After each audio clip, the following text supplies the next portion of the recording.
येणार होतो. माझ्या आजोबाची मी तेव्हा लई इच्छा होती. माझी आजी बी देवी कधी नाही म्हणत होती. पण शंकरानं मनातच बाळ फाटा करून दिला आणि मनातच बहीण आजार मी म्हणजे बऱ्याचदा काय की बऱ्याचदा जेव्हा मित्रमंडळीसोबत बसतो तेव्हा मग हे चालू असते. ते जांगड गुंतामध्ये नाही का तुमची ते आहे ते एस टी शेजारी मुलगी एक बसली, माझ्याकडे पाहून बहीण घरातच हसली, पाहून मला हसली, मागला एक मुलगा मारून घ्या म्हटलं, कडीचा एक मुलगा आलीचा संधी ते घेऊन जायच्या ना, योग जर जुळले तर भेटून जाईल बोनस. कारण काय करू राजू बसलामध्ये धक्का पोरीचे कपडे घालून बसला छक्का.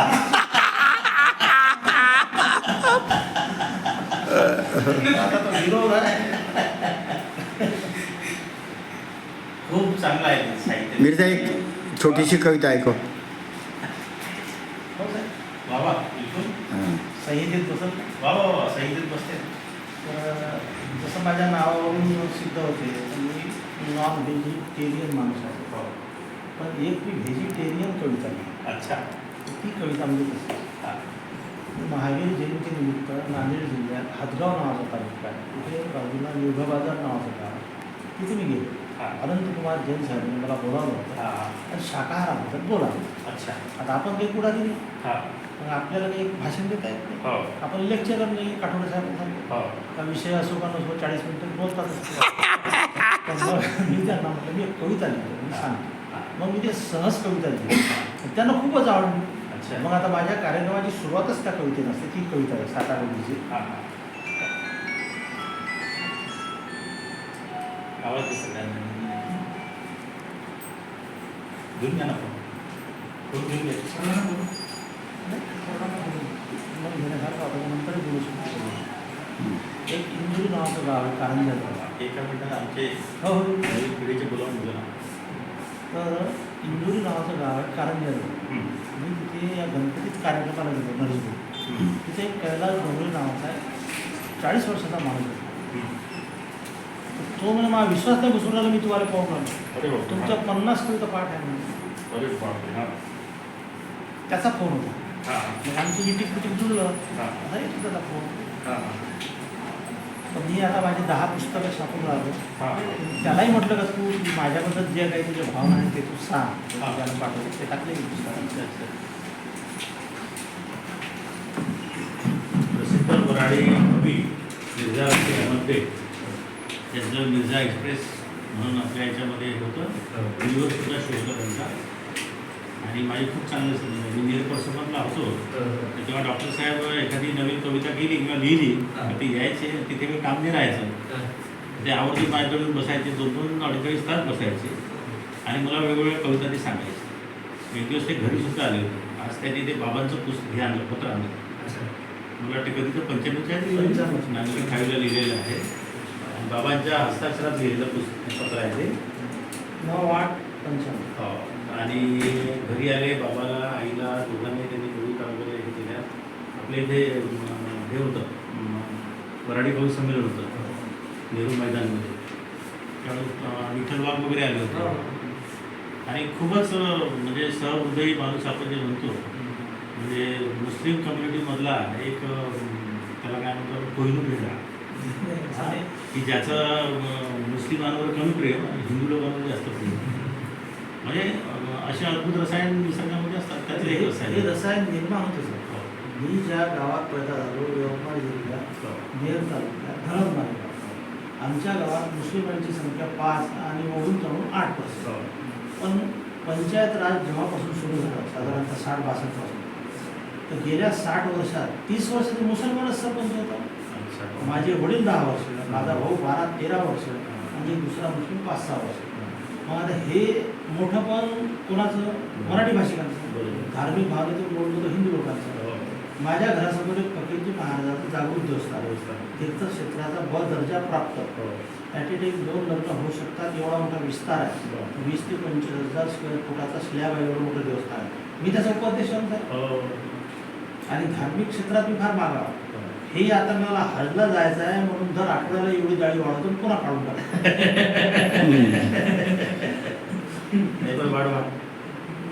दाढीचा आणि धर्माचा काहीच नाही. पण तरी आता तुम्ही हजला जाऊन येईपर्यंत मी जेव्हा व्यासपीठावर जाईल हा.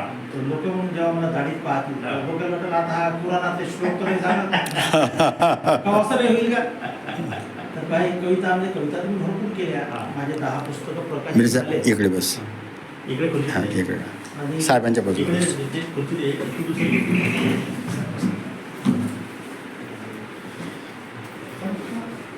बसा ना, बसा ना, बसा. बस. बसा, सुरेशराव.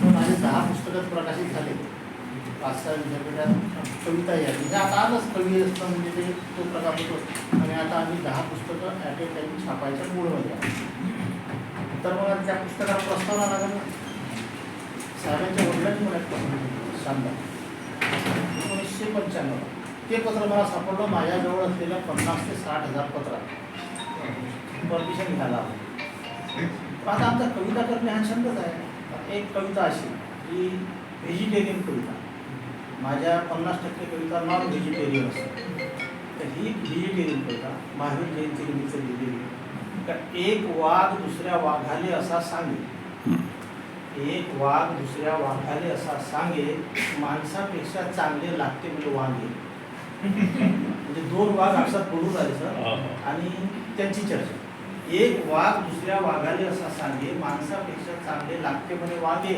आजकाल माणसात राहिली नाही चव रसायनाचं खाऊ खाऊ झाला बेचव सल्फेटचं खाते केमिकलचं पेते सल्फेटचं खाते केमिकलचं पेते रक्ताने त्याच्या कसा घोरट वास येते किती खाले काले भागत नाही भूक जू मै मैते वाटते धाक धूक परवा एका वाघानं माणूस फस्त केला परवा एका वाघानं माणूस फस्त केला तगडा घासू घासू लेकाचा कुत्र्यासारखा मेला म्हणजे माणूस किती जरी झाला परवा एका वाघानं माणूस फस्त केला तगडा घासू घासू लेकाचा कुत्र्यासारखा मेला अशा जैरी माणसाची शिकार कोण करते आणि वाघ असलो तरी गवत खाल्ले होते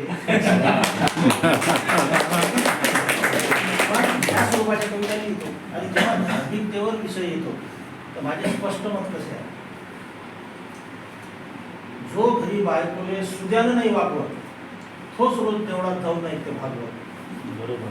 पहिले सुधरवाव घर मग आपला समाज नाही तर काय फायदा किती पडली नमाज मनातच व्हायचे माझ्या भक्तीचा पूर अल्लाच्या जवळ मशिदीच्या दूर ज्या मशिदीचं बांधकाम मी केलं त्या मशिदीत माझा पाय नाही बांधणं झाल्यावर कारण आपण कोणत्या विचाराची माणसं आहोत का धर्मामुळं माणूस हिंदू झाला मुस्लिम झाला शीख झाला बुद्ध झाला तर शोधूनही सापडत नाही माणूस कोणता शुद्ध झाला बरोबर. या भावनेतून आपण लिहितो हा. आणि मी एका मस्जिदचा संचालक आहोत एका देवस्थानचा उपाध्यक्ष आहोत अशी भावना असणाऱ्या माणसानं हजले जावं का पुढे जावं आपण दाढी नाही वाढवत आपला जो बाणा आहे तो सोडू नये आणि हजचा आणि दाढीचा काही संबंध नाही फक्त पैगंबरांना दाढी होती त्यांचं अनुकरण करायचं म्हणून दाढी वाढवायची बाकी ते सत्य बोलत होते आपण खोटं बोलतो तरी चालतं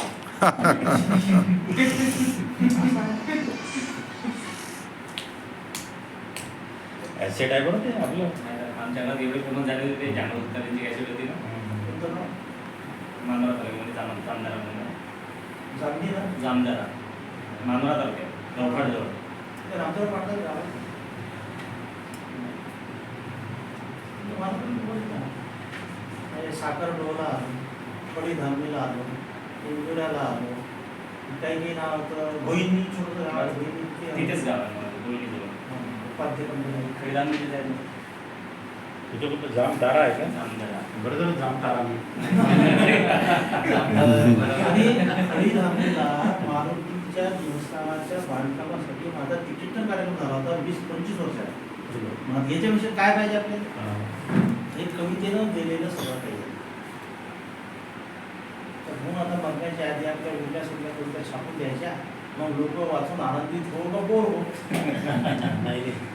बोर नाही होत. बोर नाही बोर कसं होणार?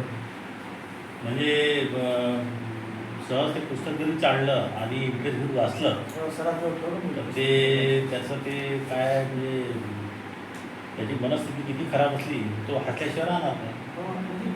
तुम्ही त्या हे करून टाका ना की बा खूप नवरा बायकोचं भांडण होत असाल तर याच्या 2 काप्या घरात ठेवा एक बायकोने घ्यायची नाही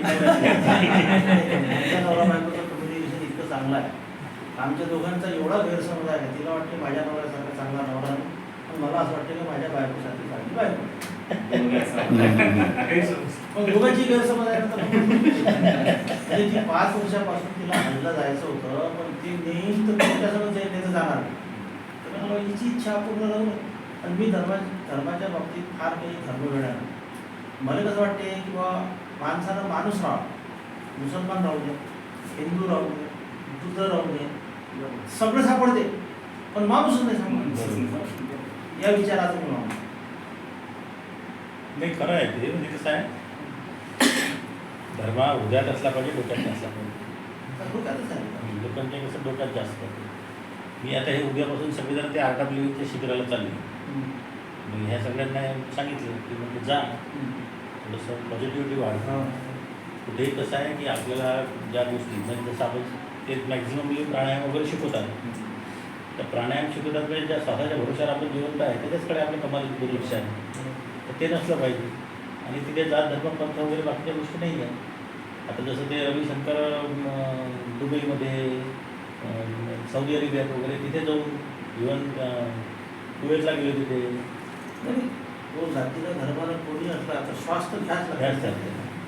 त्याच्यामुळे त्याचे खूप फॉलोअर्स आहेत. आणि माझं म्हणणं हे आहे की कुठल्या ह्याच्यात ते चांगलं असलं ते आपण घेतलं पाहिजे. मग इथं म्हणजे आम्ही जेव्हा कॉलेजमध्ये होतो, मला वाटतं 82ची गोष्ट आहे. त्यावेळेस आपले प्रभाकर वैद्य होते. त्यांनी यूथ रॅली काढली होती. मी नरसिंहराव तेव्हा मनुष्यबळ विकास मंत्री होते आपल्या याच्यामध्ये सेंट्रल गव्हर्नमेंटला. आम्ही तिथे गेलो होतो. त्यावेळेस तिथे आम्ही त्या गावामध्ये आणि जामा मस्जिदमध्ये गेलो होतो. ते लाल किल्ला वगैरे बघितला. मग जामा मस्जिदला गेलो. मला वाटतं तो शुक्रवार होता. खूप गर्दी होती. आणि ते नमाज पडणारे असतात. संध्याकाळी नमाज 4-4:30 वाजता असतात. त्यावेळेस तिथे गेलो तर मग ते आम्हाला काही नमाज पडायला चावमध्ये आम्ही 7-8 जण होतो. मी त्यांना म्हटलं बा आम्ही नमाज पडतो काय आहे त्याच्याकडे. तर तुम्ही नाही ऐसा नाही बोले, ये कैसा रहता, तुम्ही पडू शकता, हे चांगलं आहे, खूप चांगला विचार आहे तुमचा. पण गंमत असं आहे का तुम्ही जर चूक केली तर तुमच्या मागचे चुकतात. मग ते मागचे चुकतात तर त्याचं पाप तुम्हाला लागते. ते त्याची इबादत पोहोचत नाही तिथपर्यंत. मग मी जेव्हा यवतमाळला होतो तर तो रुजाचा इलियास सिद्दीकी म्हणून होता माझ्या म्हणून राहायला. मी त्याच्याजवळून 8 दिवस नमाज पडणं शिकलो होतो. चांगली गोष्ट आहे. म्हणजे आपण जर ज्ञानच गोळा करून राहिलो, प्रश्न येते ना त्याच्यात काय काय. तो हासे मला अरे म्हटलं बता तो काय सारा मग त्यांनी शिकवलं होतं त्या 8 दिवस.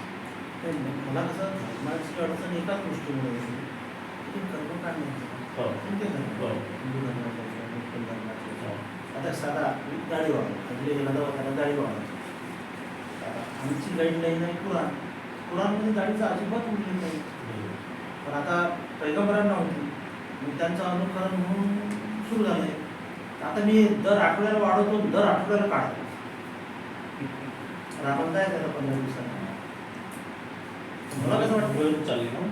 मुंबईवरून कारण नागपूरवरून जर गेलो तर पर हेड 25,000 जास्त लागतात. अच्छा आता वाचवा जेवढे वाचवतात. पण ते खूप खर्चिक काम आहे. आणि कुराणमध्ये लिहिलं आहे त्याची परिस्थिती चांगली आहे त्याने जबाब म्हणजे जायला पाहिजे. म्हणजे आता जर आपल्या सगळ्या गोष्टी झालेल्या आहेत तर एकदा आपण जायला पाहिजे. आणि ती इच्छा अपूर्ण ठेवण्यात ते मतलब नाही. मी तर प्रामाणिकपणे गावी नाही बिलकुल जायला पाहिजे. कारण मला काही जे सांगितलं ना ते कर्मकांड वगैरे फारसे करावेसे काही वाटत नाही. पण आता घरचंही बॅलन्स ठेवावा लागेल. भले आपलं बॅलन्स कमी झालं तरी चालतं. कारण आम्ही हज कमिटीने चालू तर याचा खर्च 5 लाख आहे एका माणसाचा. अच्छा पण तुम्ही टूरनं जर गेले तर टूरच करते 8 ते 10 लाख. अच्छा 40 दिवसाचा प्रवास आहे ना. हो हो म्हणजे आम्हाला तर 15 दिवसाआधीपासून हे लोक की आपलं घर कोण सावडलं. तिथून आल्यावर नुसतं स्लॅब दिसावं घरचं सारं गायब राहतं. 40 दिवस जावं. हे कुठंतरी कमी व्हायला पाहिजे असं वाटतं. पण आता 40 दिवसाचं म्हटलं तर त्यांची कमाई नाही होणार ना ते सौदी अरेबियावाल्याची. 40 दिवस मग ते वेगवेगळे हे असतात ते. पण नमाज पडली असतेच. मग तिथं जाऊन उजवा पाय समोर टाका, तिथं जाऊन डावा पाय समोर टाका, असं काहीतरी असते ते. आता माझ्या एक लक्षात आहे, माझं एक स्वतःचं तत्त्वज्ञान आहे. जसं बुद्धांना उपरती प्राप्त झाली आपल्याला नाही होऊ शकत कसं? होऊ शकते आपण बुद्धांना जी प्राप्त झाली त्याच्याच मागे लागायला पाहिजे आपणही आपली प्राप्त करून घ्यायला. तर मी ते त्याचा अभ्यास असा केला. मी पहिले एक पुस्तक मिळवलं किंवा हज कसा होते हां. कोण 300 पानाचं पुस्तक आहे ते. वा. त्याच्यापेक्षा तर कादंबरी वाचायला बोलते असं पडते. मग मी त्याच्यावर एक शोध असा लावला का तिथे जाऊन तुम्ही कोणताही श्लोक पढला तर तुम्ही देवाचं नाव घेऊन राहिलं, मग देवाचं नावच घेत राहावं, राम राम करत बसावं. वाल्मिकी सांगतं. तर मी त्याचा अभ्यासच नाही करू लागला. अच्छा. आणि समोरचा जसा करतो तसंच करणे आहे ना आपल्याला. हा. आपण एकटे तर काही नाही आहे. तिथे 25 ते 40 लाख लोक हो. असतात. हे असा आपला धर्माबद्दलचा अभ्यास आहे. नाही, बरोबर. आणि माझे मॅक्झिमम कार्यक्रम मराठी लोकांनी घेतले. हो. मी सर 2दा मुशायऱ्यात गेलो. अच्छा. माझे अनुभव आहे. हं. आता मला कविता लिहून 57 वर्ष झाली. म्हणजे मी 68 साली पहिली कविता लिहिली आणि 50 वर्षापासून 52 वर्षापासून मी व्यासपीठावर 5000 मी कार्यक्रम केले आणि त्याच्याच दोरशावर आपलं उदाहरण बनवलं असं. पण मी नजर चुकीनं एकदा मुशायऱ्यात, आता तिथं 90% लोक उर्दू आहे. शायर लोक सगळे उर्दू आहे. मी एकटाच मराठी बोलणार आहे आणि 5-10% मराठी बोलणार आहे. तिथे बिचारे मागं बसले. सगळे उर्दू आले समोर आले. मी जसंच उभा झालो मराठी बोलायला लागलो ते खालचे म्हणजे उर्दू मी बोलू लागले. मला आले होतो हो ना. आपण ती भाषाच नाही शिकलो तर आपण बोलावं का? तर ते म्हणे उर्दू येत नाही म्हणून तुम्हाला नाही खाली बसावं. बरं बिलकुल खाली बसलो. आपलं मानधन तसंच उचललं वापस आलं आणि ठरवलं का आपण आता मुशायऱ्यात जाऊ. पण आता या 14 तारखेला बाबासाहेबांच्या जयंतीनिमित्त माझा कार्यक्रम श्रीराम हं. नगर जिल्हा. आता मी इथून चांगला 7-8 तासाचा प्रवास करून तिथं पोहोचलो. 5-6 तास आराम केला. मग मी हॉस्पिटलवर तिथे सगळे मुशायरात होते. सगळे उर्दू भाषिक समोर होते आणि 10-15% जे मराठी भाषिक होते ते लोक मागे बसत होते.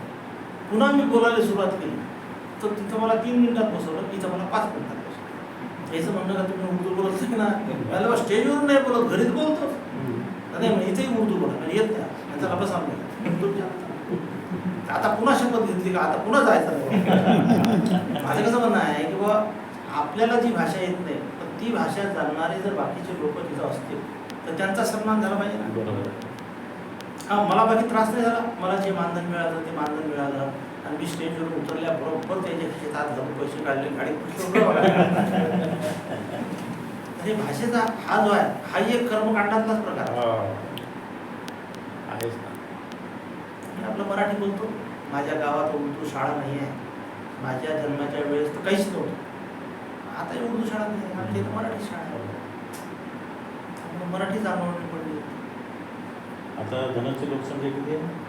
2.5 लाख. 2.5 लाख.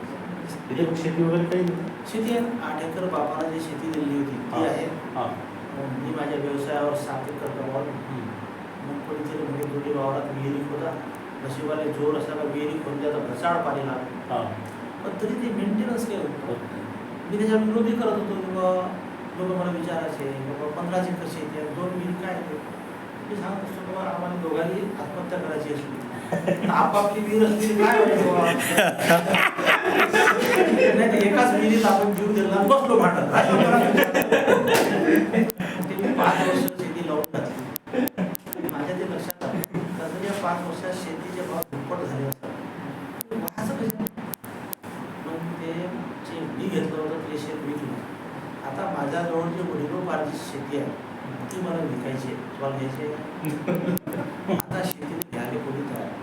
जे देवाची शेती आहे ती खपते आणि आमचा भाग थोडासा पहाडी भाग आहे. हलकी जमीन आहे आमची. जसं इकडे मी शिराळा पुजल्याला गेलो ना तर माती पाहिल्याबरोबर असं वाटतं खाऊन घ्यावं.